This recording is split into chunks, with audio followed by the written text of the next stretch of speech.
بۆ پیرۆزبایی بووە لە کاک سەید عومەر کە هەڵبژێراوەتەوە کوڕێخەری گشتی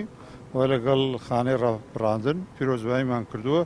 لە بزوتنەوەی گۆڕان بۆ ئەم هەڵبژاردنانە و ئومێدی سەرکەوتنمان بۆ خواستون و تاکیدمان لەسەر پەیوەندی نێوان هەردوو لا کۆمەڵ و گۆڕان کردووە هەروانەمان باس کردو. بێگومان پەیوەندی ئێمە و کۆمەڵی ئیسلامی پەیوەندیەکە لە سەرەتای دروستبوونی گۆڕانەوە تا کۆمڕۆ پەیوەندیکی دۆستانە لە نێوان دوو کەوانە بۆ بەرژەوەندی و چاکەی گشتی بووە. ئێستا پەیوەندیەکەمان لە جاران باشترە، ڕاستە ئێمە لە